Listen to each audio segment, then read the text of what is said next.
We're going to do, this is where the proof is in the pudding and you get to taste. Got it. But I will taste it first to save your beautiful palate, just to let you know. For safety's sake. And I'm a kind of a medium to a little bit hot, so if it's okay for me.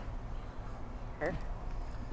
Okay, here's what we're going to do. We're going to take a very short break. All right. Right after the break, I'm going to bring Mark Bailey out here too. Oh. And we're going to put both of us to the hot and spicy test. It sounds good. You're going to love it. It's tangy and wonderful, and you've got to try this at home. It's so simple and inexpensive. Okay, so we're coming back with Chef Elizabeth right after the break. For now, though, if you want any more information on the recipes, go to our website, san-diego6.com. Click on San Diego Living. We're back right after this. Excellent.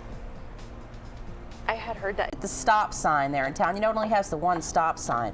Now, what I'm adding now is I've chopped some fresh basil, and we're going to put this basil in just like so. And if you don't have fresh, you could use dried. And we're going to put this right along in with the diced tomato. Stirring? Keep stirring, sweetie. Now, let's see.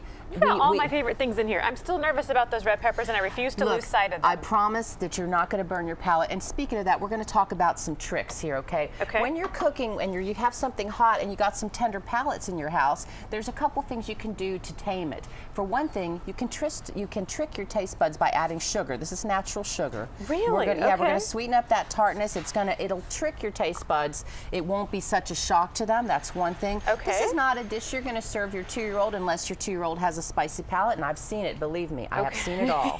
I'm always shocked when I see children eating this kind of stuff. So what we're going to do is we will actually, at this point, just as you suggested, we're going to cover this and we're going to let this cook for a while. So if you've overdone it a little bit with the spice, go ahead and add that a little more sugar to it? A little sugar, but this recipe calls for sugar anyway. But now we'll...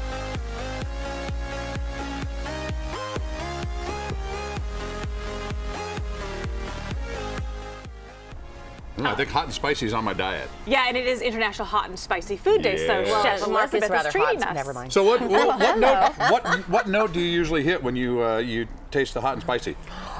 No, I'm just kidding. You Thought I better stand back to be safe. Yes, you better. You never know what's going to come out. Well, you know, some interesting questions were posed, and when you get something that's too hot for your palate, you've already got it in your mouth. You know, milk and water, those are really not good choices. Milk better than water, but go for a bread or a starch to absorb it out of your mouth, okay? That's one thing I would recommend, and then just grin and bear it. So we're going to take this sauce that's been cooking for a little bit of a while, and we're going to cover our ziti. Isn't that just beautiful? Yummy. We've got like 20 seconds left in our show here. While she's plating that up, I want to remind everybody the book Damn Few, Making the Modern SEAL Warrior, written by Rourke Denver, is out right now. It just came out in paperback, so pick up a copy of that as well. Sounds good. Okay, Forks. so we'll get our forks. Yay! And we'll see what high We're notes gonna you guys sample. hit. Let's try some of this. Enjoy, you guys. That is good. It's not too bad. Not exactly 5 hours. See you tomorrow. Yep. Chef.com. We're Thank back you. tomorrow starting at 5.